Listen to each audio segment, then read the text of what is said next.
اب علامات فعل ہم پڑھیں گے۔ فعل ورب کو کہا جاتا ہے کام کرنا، کام اس کو فعل کہا جاتا ہے، ٹھیک ہے۔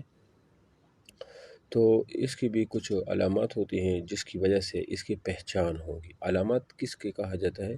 جس کی وجہ سے اس چیز کی پہچان ہوتی ہے۔ جس طرح ہم اسم کی علامات پڑھ لی، اب فعل کی علامات، ہمیں فعل کیسے پتہ چلے؟ اگر ہم سے کوئی پوچھے کہ یہ کیا ہے، تو جب ہم نے علامات پڑھی ہوں گی نا، تو ہم کیا کہیں گے کہ یہ کیا ہے؟ یہ فعل ہے۔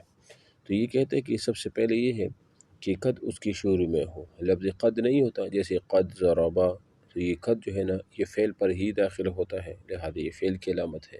تو اس کا معنی یہ ہوتا ہے کہ بے شک اس نے مارا، یا مثال اس کی شروع میں سین آئے گا، جیسے سیضرب، ان قریب وہ مارے گا، ان قریب وہ مارے گا، تو یہ سین جو ہے اور قد، اور اس طرح سوف شروع میں آ جائے، جیسے سوف یضرب، قریب ہے کہ وہ مارے گا، تو سوف، سین اور قد یہ علامات ہے، یہ اسم فعل کی علامات ہے، ٹھیک ہے۔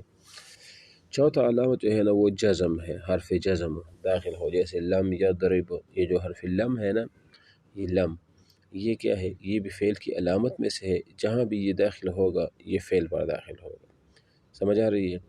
ضمیر متصل ہو، جہاں کسی فعل کے ساتھ، جہاں ان کے ساتھ ضمیر آیا ہو اور ضمیر وہ متصل ہو، یعنی پرونون ہو اور وہ متصل ہو، تو وہ بھی فعل کی علامت ہوگی۔ جیسے میں کہتا ہوں ضربتو، یہ جو تا پیش تو ہے نا، تو جس تا پہ وہ پیش ہے، یہ ضمیر ہے اور یہ ضمیر متکلم ہے، اس کا معنی یہ ہوا کہ ضربتو، میں ایک مرد یا میں ایک عورت نے مارا۔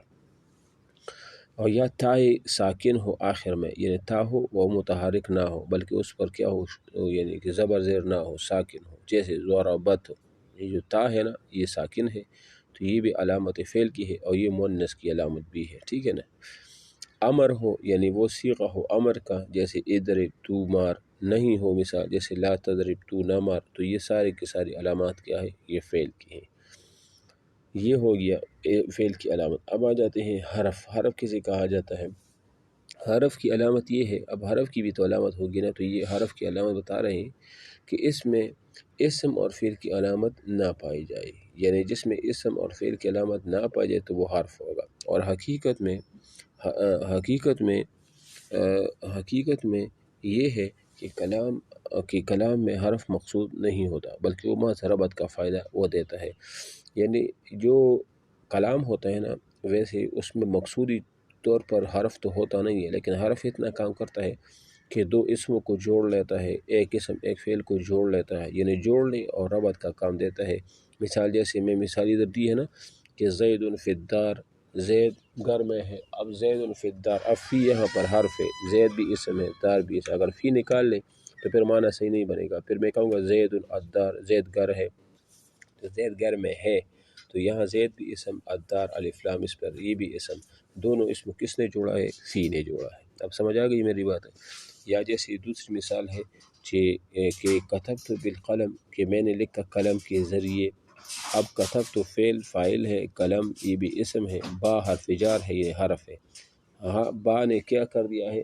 اس کو جوڑ لیا ہے، کتبت یعنی میں نے لکھا، بالقلم کس کے ذریعے؟ قلم کے ذریعے، تو اس نے ربط کا کام دے دیا۔ یا دو فعلوں میں سے جوڑ، جیسے ارید ان اصلی، اب ارید بھی فعل ہے، اصلی بھی فعل ہے، اور حرف جو ہے نا وہ ان آیا ہے درمیان میں، تو ارید میں ارادہ کرتا ہوں، میں چاہتا ہوں ان کہ میں اصلی نماز پڑھوں، تو یہاں پر ان نے کیا کر دیا ہے؟ ربط کا کام وہ کر دیا ہے۔ سمجھ آ رہی میری بات ہے؟ تو یہ ہو گیا اسم، حرف اور فعل کی۔ اب ہم آ جاتے ہیں مغرب اور مبنی۔ اہم بحث ہے علم نحو کہ مغرب کیا ہوتا ہے اور مبنی کیا ہوتا ہے۔ تو یہ جو کلام میں جو جملہ ہوگا نا، جو حروف جو الفاظ ہوں گے وہ دو حال سے خالی نہیں ہوگی، یا تو وہ مغرب ہوں گے یا وہ کیا ہوں گے؟ وہ مبنی ہوں گے، یعنی بس یہ دو چیزیں ہیں، مغرب ہوں گے یا مبنی ہوں گے۔ اب مغرب کیا چیز ہے اور مبنی کیا چیز ہے؟ اب اس کی بابت وہ بات کر رہے ہیں کہ یہ پہچان اس کی یہ ہے کہ مغرب یعنی آخری حرف کی تبدیلی کے اعتبار سے کلمہ کی دو قسمیں ہیں۔ ایک کلمہ ہوگا نا یا لفظ ہوتا ہے، آخری لفظ کی تبدیلی، اگر آخری لفظ کی میں تبدیلی آتی ہو، یعنی وہاں پر زبر بھی آتا ہو، زیر بھی آتا ہو، پیش بھی آتا ہو، مثال کے طور پر مختلف اعتبارات سے وہ چینج ہوتا ہو، تو وہ مغرب ہوگا۔ اور بالکل ایک ہی حالت ہے ایک لفظ کی آخری، جگہ کی تو وہ کیا ہوگا، وہ مبنی ہوگا۔ مبنی بنا سے نکلا ہے، بنا کہتے ہیں بنیاد کو، تو چونکہ بنیاد بھی ہلتی نہیں ہے، بنیاد بھی ایک جگہ قائم رہتی ہے، اس لیے بھی اس کو بنیاد کہا جاتا ہے۔ تو مبنی بھی چونکہ اس میں زبر زیر پیش چینج نہیں ہوتا، جیسے ہوتا ہے اس طرح ہی ہوتا ہے بس، تو یہ اس کی تعریف ہے۔ تو مغرب کہتے ہیں کہ مغرب وہ کلمہ ہے کہ جس کا آخری حرف ہمیشہ بدلتا رہتا ہو، پس جس کے سبب سے یہ تبدیلی واقع ہوتی ہے اس کو عامل کہتے ہیں، اور جو چیز آخر حرف سے بدلی ہے اس کو اعراب کہتے ہیں۔ دیکھو جو اس مغرب میں، جو اس کلمہ کے آخر لفظ میں جس کی وجہ سے چینجز آتی ہے نا، جس کی وجہ سے، اس کو عامل کہا جائے گا، یعنی عمل کرنے والا۔ اس نے یہ عمل کیا نا کہ کبھی زبر دے گا، کبھی زیر دے گا، کبھی پیش دے گا، اور جو حرف آخر میں وہ بدلتی ہے، مثال زیدن میں دال ہے، کبھی دن آتا ہے، کبھی دن ہوتا ہے، کبھی دن ہوتا ہے، تو یہ جو اور جس آخری حرف سے وہ بدلتی ہے نا اس کو اعراب کہتے ہیں۔ اب دن پر کبھی دو زبر ہیں، دن پر دو زیر ہیں، دن پر دو پیش ہیں، تو اس کو اعراب کہا جائے گا۔ سمجھ آ رہی ہے بات کہ نہیں آ رہی؟ اچھا، اس کے بعد اعراب دو قسم کا ہوتا ہے نا۔ اعراب کتنی قسم ہے؟ دو قسم ہے۔ ایک ہوتا ہے حرکتی، اعراب بالحرکت، جیسے ضمہ، فتحہ، کسرہ، اور دوسرا حرفی یعنی اعراب بالحرف، جیسے الف، واو اور یا۔ میں آپ کو بتاتا ہوں اعراب کی دو حرکتیں اس طرح ہے نا۔ ایک ہوتا ہے اعراب بالحرکت، حرکت کا مطلب جیسے زبر زیر پیش ہو، اور ایک ہوتا ہے اعراب بالحرف، جیسے واو، الف اور یا۔ واو دو پیش سے بنتا ہے، الف دو زبر سے بنتا ہے، اور یا دو زیر سے بنتا ہے، ٹھیک ہے نا۔ یہ بھی آپ قاعدہ کلیہ وہ رکھ کے۔ اب دیکھو حرف کی جو حرف کو محل اعراب بھی کہتے ہیں۔ حرف کو کیا کہتے ہیں؟ محل اعراب کہتے ہیں۔ اب دیکھو جیسے جاء زیدن، اس میں جاء عامل ہے اور زید پر ضمہ ہے، زید پر کیا ہے؟ ضمہ ہے۔ اب میری بات غور سے سن رہے ہو۔ جاء فعل، زیدن اس کا فاعل، جاء عامل اس نے عمل کیا زیدن میں، زید کو کیا دیا؟ رفع دے دیا، یہ ضمہ دے دیا، اور وہ رفع کہاں ظاہر ہوا؟ زیدن کا جو آخری حرف ہے نا، جو کہ دال ہے، وہاں پر وہ، تو اس کو محل اعراب کہا جائے گا۔ کس کو محل اعراب کہیں گے؟ دال کو۔ یہاں پر کبھی زبر آتا ہے، کبھی زیر آتا ہے، کبھی پیش، تو یہ محل اعراب ہو گیا۔